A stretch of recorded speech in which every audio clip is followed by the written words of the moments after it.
Donc, particulièrement, nous sommes à cette étude particulière sur Jésus-Christ, Fils de Dieu, dans l'évangile de Jean. Alléluia. Et vous savez que l'évangile de Jean, c'est l'évangile de la foi. Hein. Savez-vous combien de fois dans l'évangile de Jean, nous voyons le mot croire, ou encore foi, ou encore incrédule? Savez-vous le nombre de fois où l'on trouve ce mot-là? Eh bien, je vais vous le dire. 73 fois. 73 fois dans cet évangile de Jean. Alléluia. Merci Seigneur. Donc, c'est vraiment basé sur la foi. Et nous allons voir comment Jésus est le Fils de Dieu. Si vous voulez bien, on va relire dans Jean 1er chapitre. Jean, 1er chapitre, et nous allons lire particulièrement à partir du verset 6. Il y eut un homme envoyé de Dieu, son nom était Jean, donc c'est Jean-Baptiste. Il vint pour servir de témoin, pour rendre témoignage à la lumière, afin que tous croient par lui.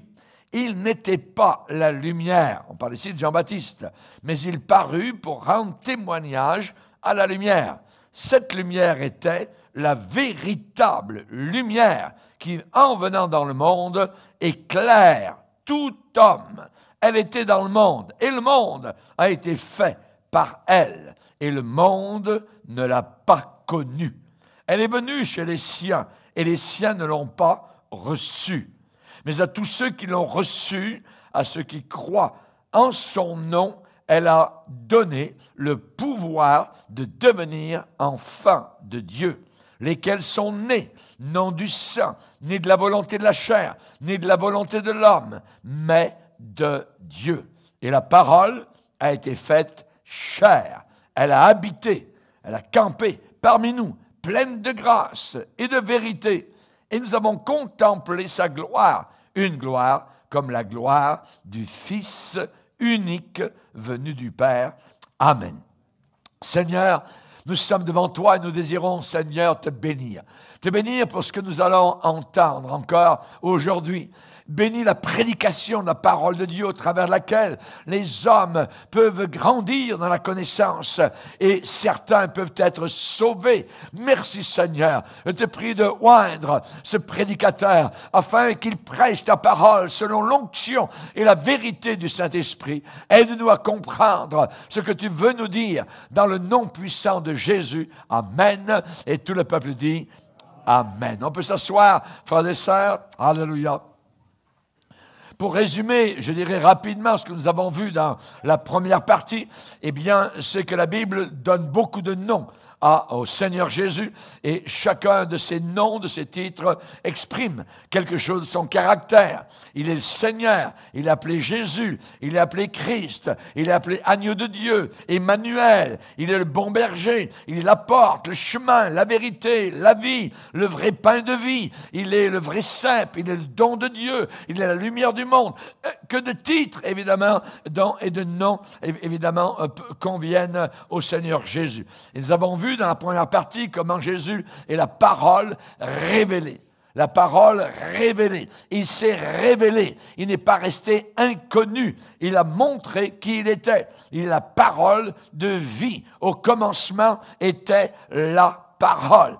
Parole de vie, donc, qui nous a été donnée de la part du ciel. Nous avons vu ensuite cette parole, elle était éternelle. Elle a toujours existé. Il n'y a jamais eu de commencement à Jésus. Vous avez eu un commencement, j'ai eu un commencement et j'ai eu un premier battement de cœur. Mais Jésus a toujours existé. Il s'est simplement incarné quand il est venu ici-bas sur cette terre. Cette parole est éternelle. Il est dit, elle était au commencement avec Dieu. Et elle est descendue sur la terre pour être avec l'homme. avec nous. C'est pour ça qu'il s'appelle Emmanuel, Dieu avec nous. Nous avons vu que cette parole était aussi non seulement une parole éternelle, non seulement une parole révélée, mais une parole créatrice. C'est Jésus-Christ qui a tout créé, ce que vous allez voir, évidemment, donc, au travers du printemps, de l'automne, des montagnes, des mers, des océans, des étoiles, de la lune, du soleil. Tout a été créé par lui. C'est Jésus-Christ qui a tout créé. Alléluia. Nous avons vu que cette parole était aussi porteuse de vie, et nous avons vu donc que Jésus s'était révélé par des théophanies dans l'Ancien Testament à différentes occasions sous le nom de l'ange de l'Éternel. Eh bien, particulièrement maintenant, dans cette deuxième partie, nous allons voir que cette parole non seulement a été révélée, mais cette parole a été rejetée. Terrible. Un drame. Et ce drame se déroule sous nos yeux chaque jour, chaque semaine. On rejette Jésus-Christ. Elle est venue chez les siens et les siens ne l'ont pas reçue. La lumière, lui, elle brille dans les ténèbres et les ténèbres ne l'ont pas acceptée. Les ténèbres ne l'ont pas reçue. Avez-vous remarqué comment Jésus a subi une opposition lorsqu'il était ici-bas sur cette terre? Et tous les véritables chrétiens subissent eux aussi une opposition. Lorsque les païens voyaient arriver des chrétiens au 1er siècle, dans les Actes des Apôtres, ils se disaient les uns les autres, cette secte appelée les chrétiens qui rencontre partout de l'opposition.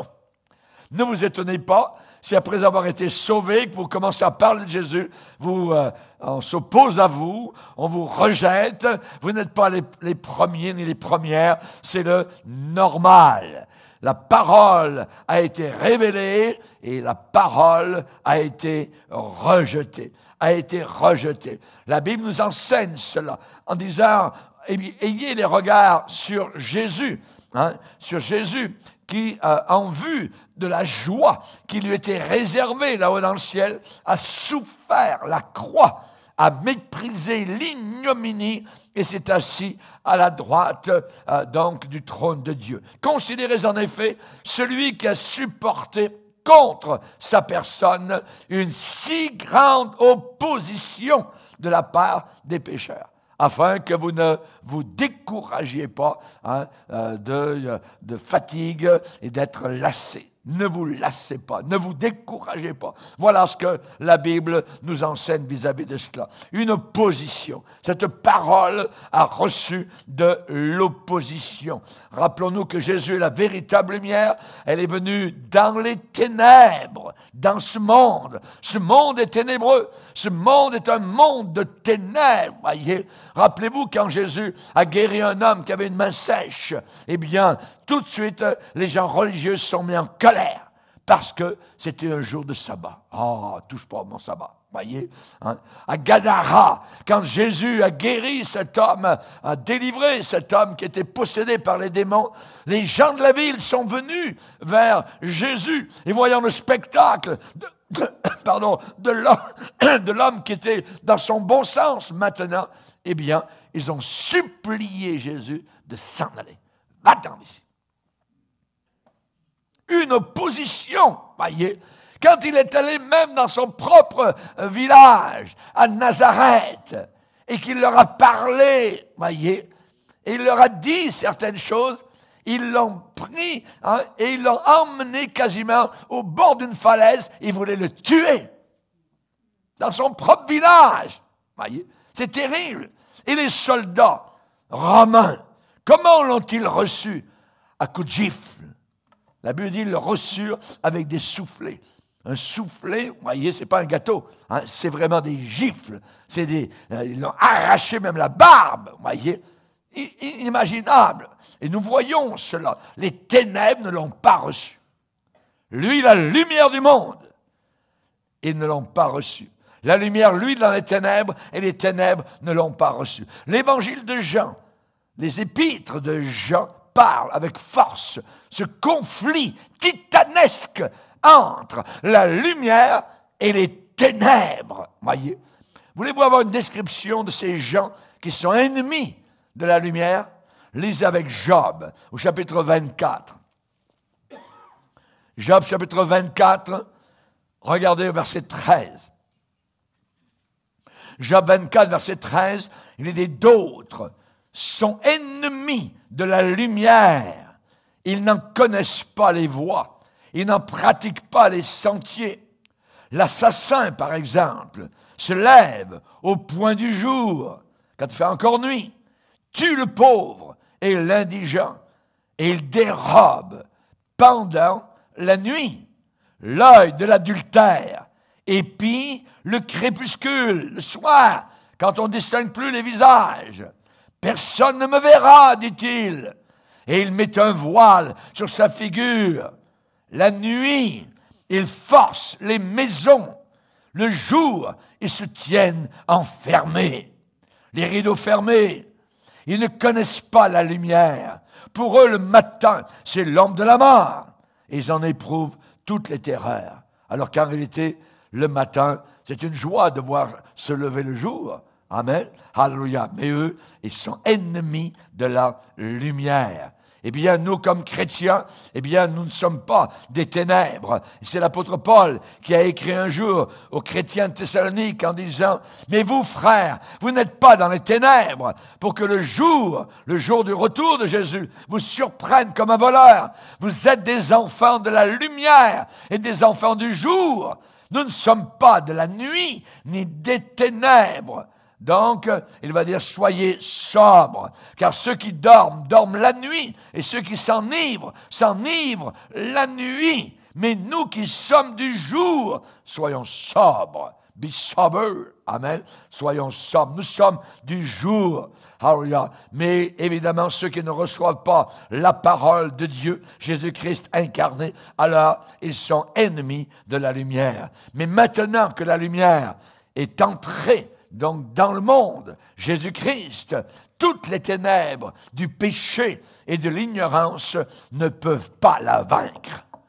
Ne peuvent pas la vaincre. Alléluia. Gloire au Seigneur. Elle est invincible. L'homme animal, l'homme sur la planète Terre où le soleil ne brille pas. Chaque jour autour de la planète Terre, toute la Terre est éclairée par les rayons du soleil. Tout le monde. Dieu ne fait exception de personne. Et de la même façon, Jésus s'offre librement à tous.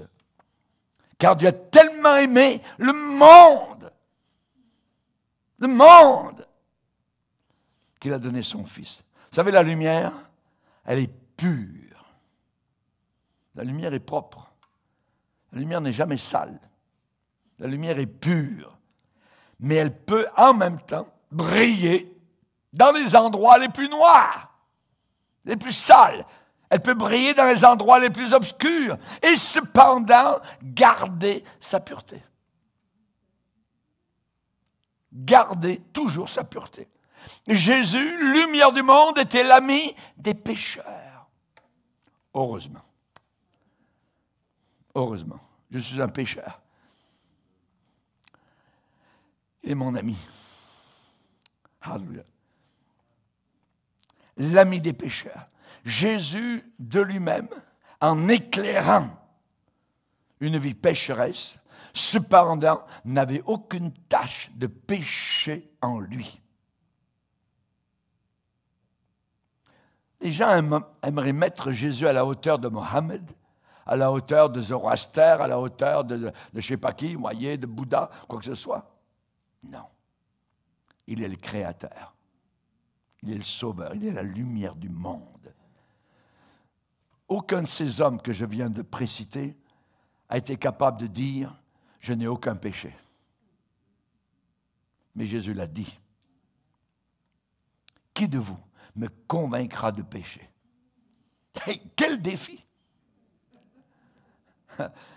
Si quelqu'un me lançait ce défi, je dirais tout de suite « Ah oui, je suis pécheur. J'abandonne la course. » Vous voyez? Mais Jésus, sans péché, lumière, Je répète que la lumière est pure, qu'elle est capable de briller dans les ténèbres les plus noires et cependant, en même temps, garder toujours sa pureté. Aucune tache de péché sur Jésus. Aucune tache, je dirais, ne peut ternir, salir le caractère de Jésus. Aucune faute en Jésus. Même Pilate a dit, je ne trouve aucune faute en lui. La lumière brille. Elle est pure, la lumière. Elle est en même temps douce. La lumière est douce. La lumière est capable de toucher même une toile d'araignée sans que cette toile ne tremble. C'est terrible. La lumière est douce. Hallelujah.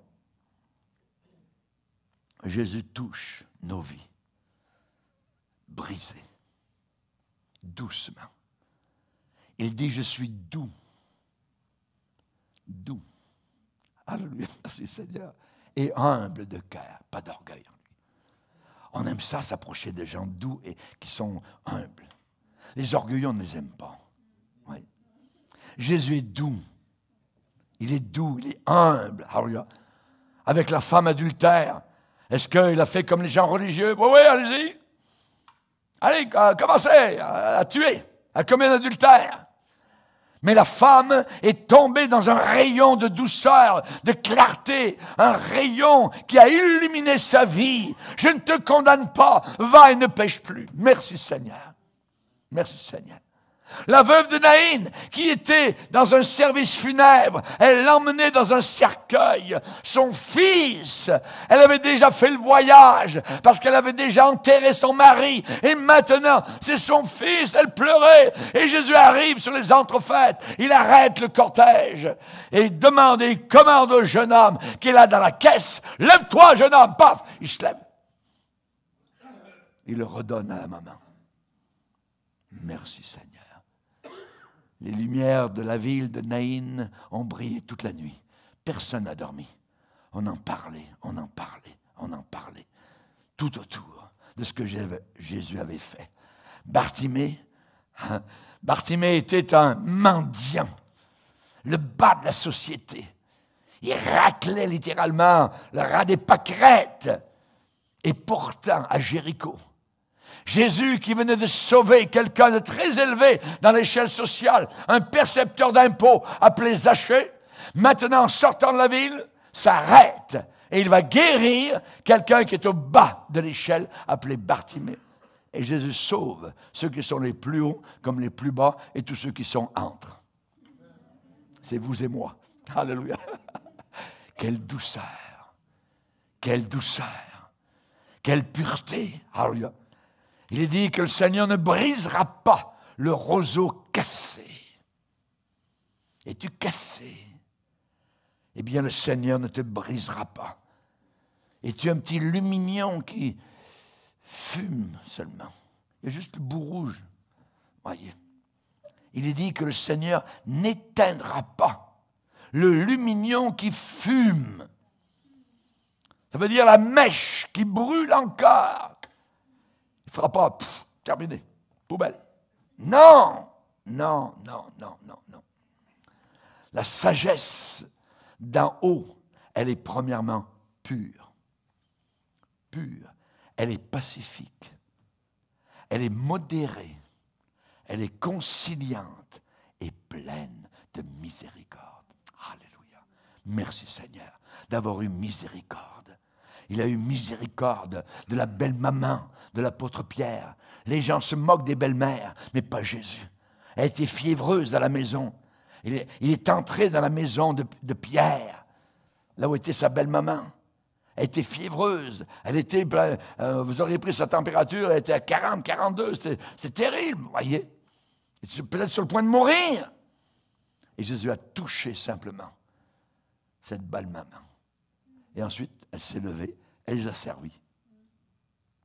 Alléluia. Nous étions fiévreux aussi. Nous avions la fièvre du péché. Nous avions le virus du mal. Jésus est venu. Il nous a touchés. nous sommes relevés et maintenant nous le servons. Alléluia, gloire à Dieu, gloire au Seigneur. La femme qui avait une perte de sang, elle avait placé sa vie, sa santé entre les mains des hommes. Elle avait dépensé tout son argent. Elle a dit, mon mal continue, je vais à tel docteur, je vais là, ça ne sert à rien. Mais on m'a parlé d'un Jésus, il doit être dans cette ville. Elle est allée là-bas. Et elle s'est dit en elle-même, si seulement je peux toucher le bord de son vêtement, je serai guérie. Elle l'a fait. Elle a été guérie. Sa perte de sang s'est arrêtée d'un coup. Elle a touché à la lumière. C'est comme si elle avait touché à une puissance de milliers de watts. Tchouk! Jésus lui-même a senti une puissance sortir de lui et rentrer dans le corps de quelqu'un. Elle a dit, qui m'a touché? C'est ça qu'il a dit. Qui m'a touché? Il y avait une foule. Et les apôtres ont dit, attends, tout le monde te touche? Non. Quelqu'un m'a touché. Alléluia. Chers amis, quand vous venez à la réunion, venez pour toucher Jésus. Vous allez recevoir de la part du Seigneur. Alléluia. Merci Seigneur. La lumière est pure, la lumière est douce. La lumière dévoile, elle révèle. Alléluia. Gloire au Seigneur. Quand le jour se lève, on est content. Alléluia. Ah, le jour se lève. Voyez. Pour un voyageur qui est perdu quelque part, voyez, eh bien, quand le jour se lève, ça fait du bien, on voit un peu mieux où est-ce qu'on peut se trouver. Voyez, c'est toujours une joie, alléluia. La lumière révèle, amen. Le Seigneur a dit, j'ai caché ces choses merveilleuses et glorieuses aux sages et aux intelligents de ce monde, mais je les ai révélées, notez le verbe, révélées aux enfants. Alléluia. Paul va dire aux Corinthiens, ces choses de Dieu, eh bien, c'est l'Esprit de Dieu qui nous a révélé ces choses-là. On a chanté tout à l'heure, comment ça peut se faire, comment peux-tu prier, comment peux-tu lire la Bible, au travers des combats, des difficultés, des épreuves, comment peux-tu venir aux réunions continuellement, des maris, on dit à leurs femmes chrétiennes, amène ton lit à l'assemblée, couche-y là-bas, voyez, dans la colère. Oui, on a planté notre tente dans l'assemblée, on aime la parole de Dieu, chaque fois que les portes sont ouvertes, on est là. On est présent, on aime entendre la merveilleuse parole du Seigneur. Alléluia. Si nous marchons dans la lumière, comme il est lui-même dans la lumière, nous sommes en communion l'un avec l'autre. Amen. Alléluia. Gloire à Dieu. Et j'aimerais vous dire que la lumière, eh bien souvent, elle est méconnue ou rejetée. Il est dit dans Jean 1er chapitre, versets 10 et 11, la lumière était dans le monde a été fait par elle, et le monde ne l'a pas connue. Le monde ne l'a pas connue. Elle est venue chez les siens, et les siens ne l'ont pas reçue.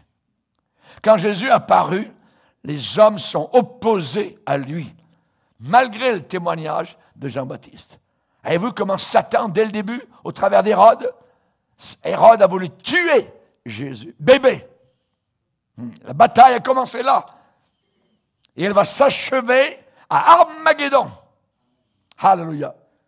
Où le Seigneur, le bébé de Bethléem, Johnny Hallyday en France s'est moqué. Il a traité Jésus le hippie de Bethléem. Cet homme-là est en enfer aujourd'hui. Il parlait à Satan tous les jours. Il le déclarait. Jésus, c'est le bébé sauveur qui est né à Bethléem. Oui, alléluia. Le monde ne l'a pas connu. Beaucoup, je dirais, n'étaient pas prêts à se détourner de Jean-Baptiste pour suivre Jésus. Ils voulaient rester avec Jean-Baptiste. Bien que Dieu attestait le pouvoir créateur de Jésus, de nombreux miracles que personne n'a pu faire sur la terre à part Jésus, malgré tout, le monde ne l'a pas connu. Et le monde n'a pas compris qui il était vraiment. Lisez avec moi Jean chapitre 5. Jean chapitre 5. Jean chapitre 5, verset 36.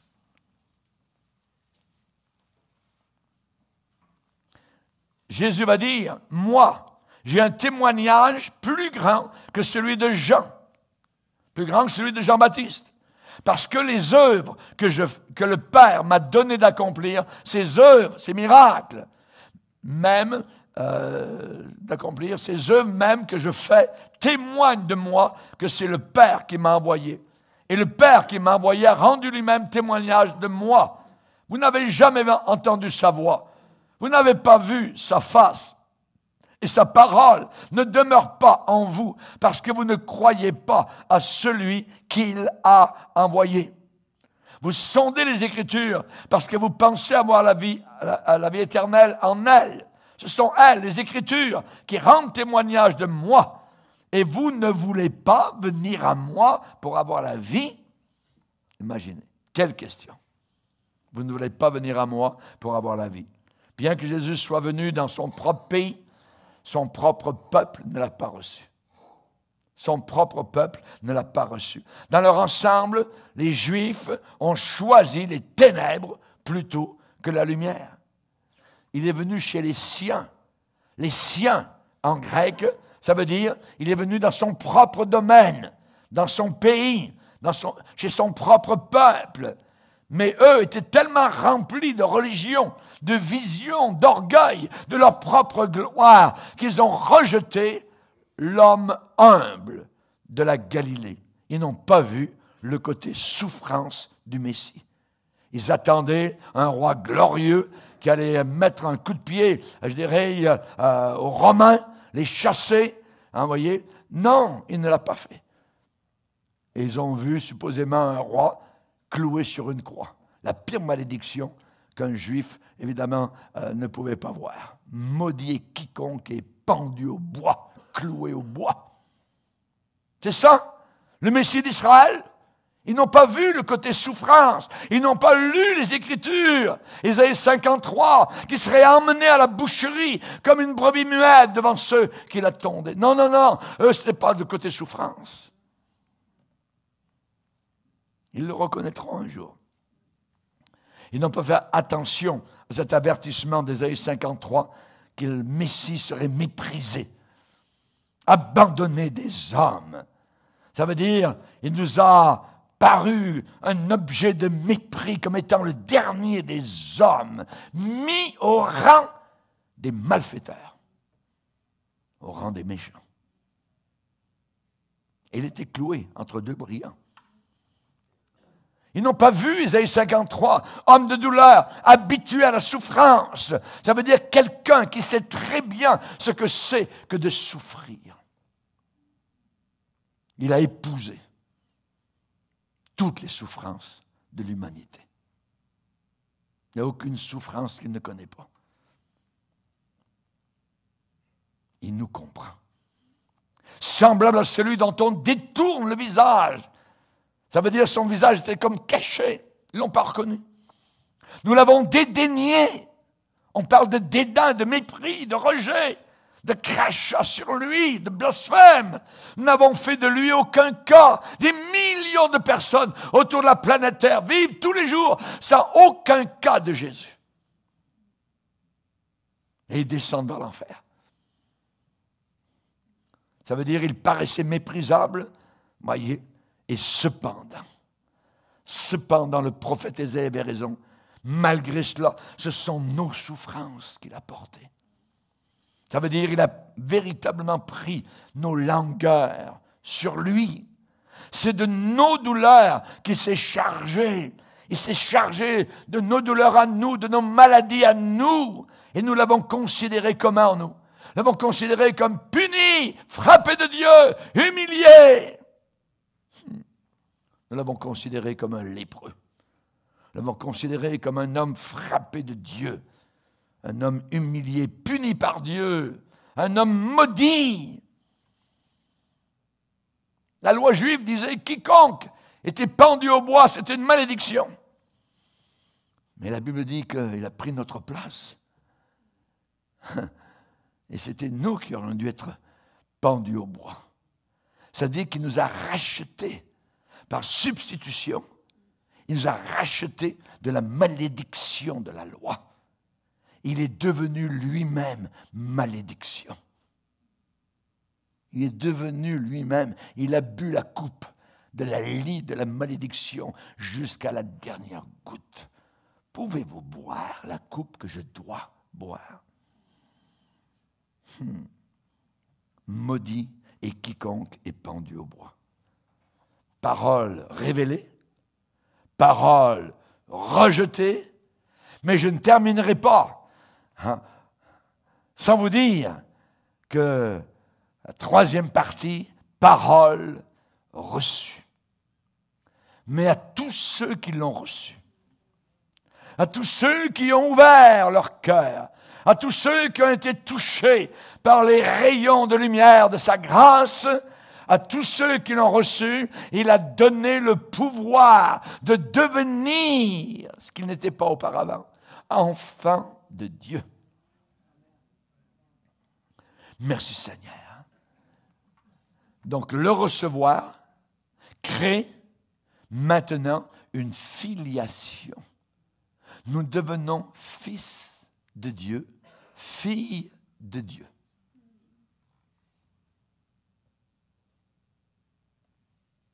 Nous sommes dans la famille. Alléluia. Gloire à Dieu. Gloire à Dieu. Avec un même Père et avec un même frère céleste appelé Jésus. Le rejet de la parole de Dieu, le rejet de la parole vivante, le rejet du logos, voyez, par les Juifs, n'a absolument pas du tout changé le plan de Dieu. Non. Mais à tous ceux qui l'ont reçu, il est venu chez les siens ne l'ont pas reçu. Mais à tous ceux qui l'ont reçu, nous les goïms, nous d'origine païenne, véritablement, nous sommes maintenant enfants de Dieu. Nous avons deux pouvoirs maintenant. Le pouvoir d'être enfants de Dieu, c'est un pouvoir. Parce que maintenant nous sommes dans la lumière. Satan est vaincu. Il est dévoilé par la lumière. Maintenant nous sommes éclairés. Nous sommes déracinés, je dirais, de l'enfer éternel. Ça c'est l'évangile. Gloire au Seigneur. Et ensuite, nous avons reçu le pouvoir de marcher sur les serpents, les scorpions et toute la puissance du diable, et rien ne peut nous nuire. Rien ne peut me nuire. Tu peux dire dans ton cœur, rien ne peut me nuire. Répète, rien ne peut me nuire. Alléluia, gloire à Dieu. C'est bon de répéter la parole de Dieu. C'est bon de se laver, je dirais, le cerveau par les saintes écritures. Le diable veut nous laver autrement par la saleté, la pourriture. Amen, par le mensonge. Nous voulons la vérité. La vérité nous libère. Alléluia.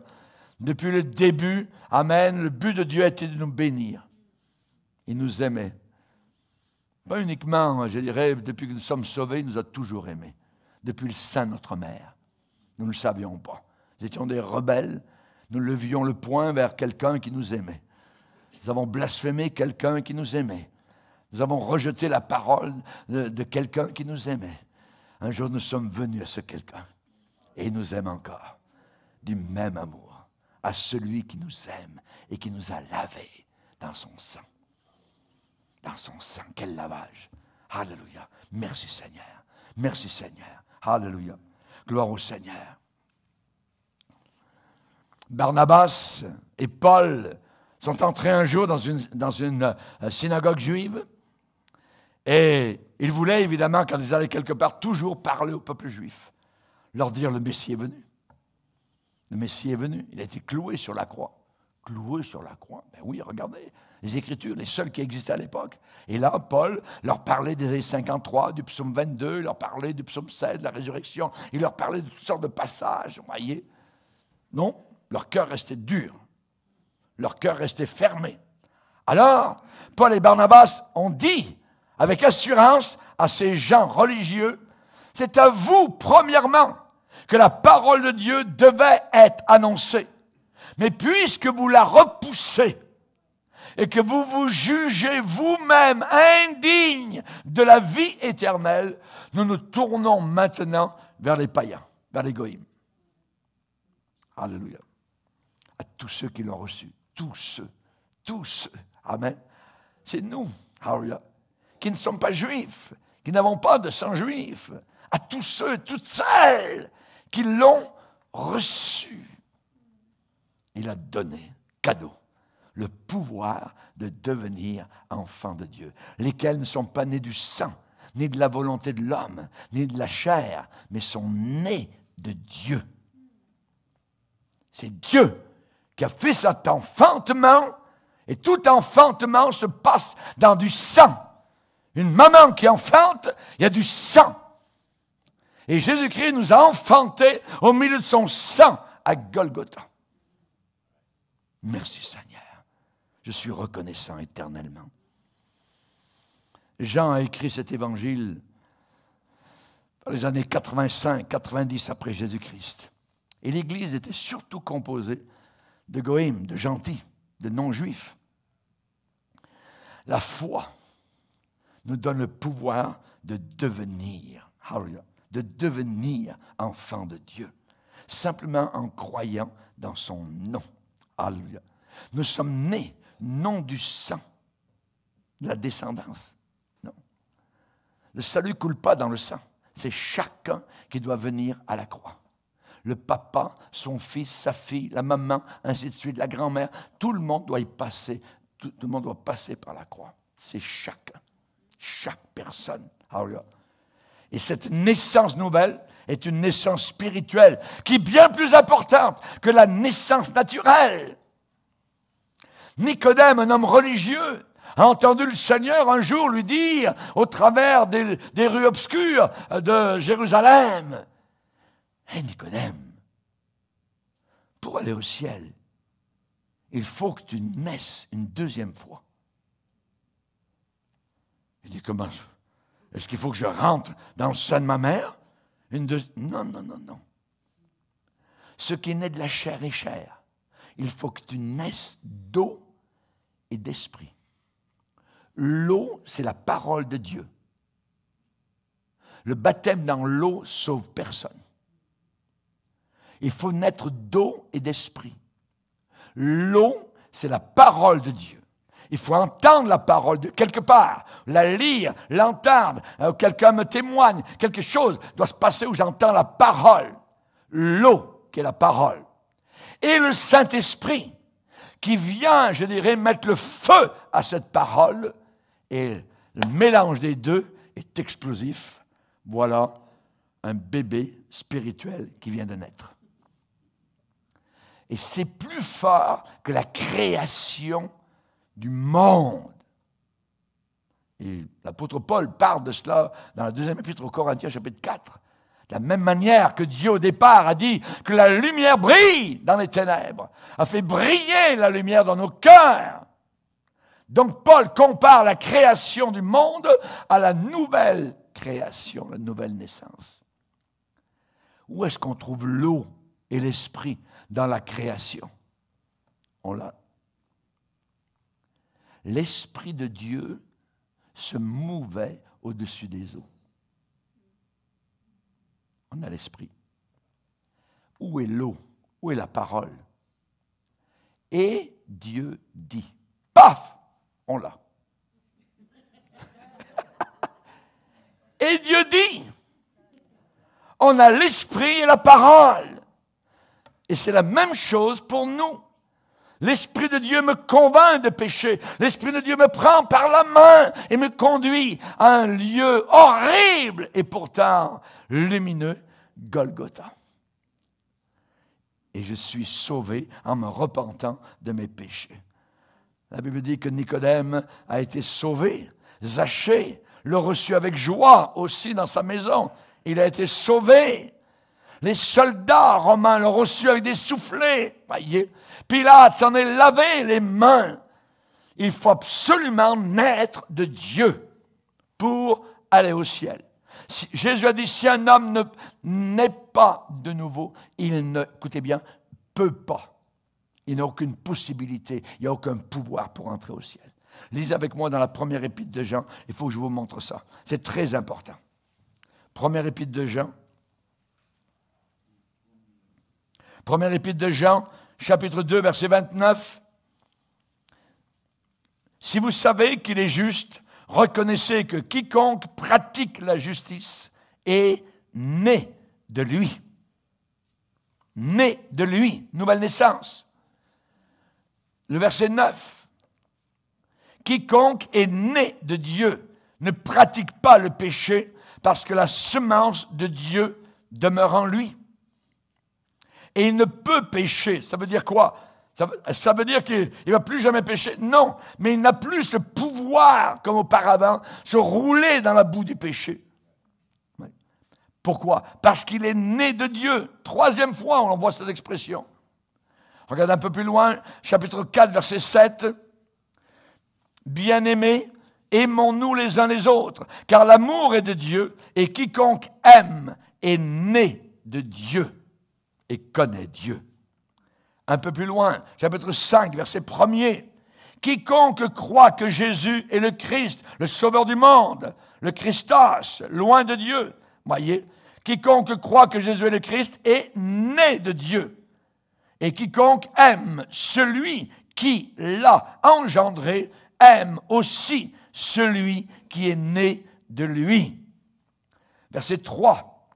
L'amour de Dieu consiste à garder ses commandements. Ses commandements ne sont pas pénibles. Pourquoi?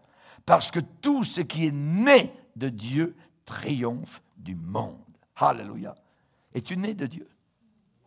Ou es-tu juste religieux mais perdu? Il faut absolument naître de Dieu. Et l'on naît de Dieu par la repentance. Alléluia. À la naissance de Jésus, la parole vivante est résidée ici-bas. Elle est devenue chair.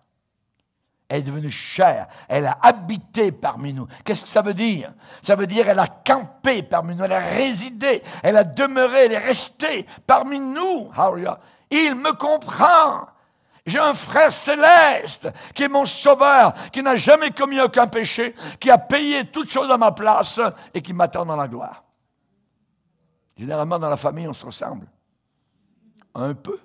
Amen. Et nous devrions ressembler un peu à Jésus. Amen. Gloire au Seigneur. Elle a habité parmi nous. Gloire au Seigneur. La présence de Dieu au milieu d'Israël se manifestait par la gloire de Dieu. Une nuée glorieuse. Rappelez-vous le tabernacle, rappelez-vous le temple de Salomon, rempli de la gloire de Dieu. Lorsque ces deux bâtiments ont été achevés, alléluia, que la gloire du Seigneur subsiste à jamais. Oh, la gloire de sa présence. Une assemblée où tout le monde chante et loue Dieu, où la gloire de sa présence se manifeste. C'est glorieux, alléluia. Merci Seigneur. Rappelez-vous à Noël, particulièrement, la gloire du Seigneur a resplendi dans les champs de Bethléem. Et ces pauvres bergers, soudain, ont été entourés d'une lumière qui dépassait de loin celle du soleil. La gloire du Seigneur resplendit autour d'eux. Il est venu, plein de grâce et de vérité. Et nous avons contemplé sa gloire. Une gloire comme la gloire du Fils unique venu du Père. Alléluia. Cette gloire, mes frères et sœurs, est bien plus grande que l'éclat de sa majesté sur la montagne de transfiguration. L'apôtre Pierre était tellement bouleversé, il dit, Seigneur, on ne redescend plus jamais en bas. On plante des tentes, on reste ici. La gloire de Dieu. Alléluia. Et des chrétiens qui ont peur de mourir. Comment ça peut se faire? Alléluia. Non, non, n'aie pas peur, mon frère. La mort est vaincue. On s'en va vers la gloire éternelle. Alléluia. Déjà ici-bas, quand un peu de gloire s'est manifesté, Pierre a dit à Jésus, Jésus, on va planter des tentes ici, on va rester ici. Je ne savais plus ce qu'il disait, tellement c'était glorieux, c'était merveilleux, c'était bouleversant. Je peux vous dire une chose, quand vous allez arriver au ciel, vous allez dire, c'est chez moi. C'est là que je suis bien. C'est là, c'est ma place. Je m'imbrique parfaitement avec cette gloire, avec cette paix, avec cette lumière, avec cet amour qui existe dans toutes les parties du ciel. Baissons nos têtes et prions. Seigneur, combien nos cœurs sont bénis. Merci pour l'apôtre Jean qui a écrit ces quelques versets qui sont si puissants, si grands, inspiré par le Saint-Esprit. Quelle profondeur, quelle grandeur, quelle majesté dans tout ce que nous avons vu aujourd'hui. Manifeste-toi encore, Seigneur. Nous avons tant besoin de toi. Nous sommes si ignorants, Seigneur. Nous avons besoin de connaissances. Nous avons besoin de marcher avec toi, pas à pas, jour après jour, un jour à la fois. Merci, Père, dans le nom de ton Fils, notre frère céleste Jésus. Amen. Et tout le peuple dit Amen. Amen. On va se lever ensemble, frères et sœurs.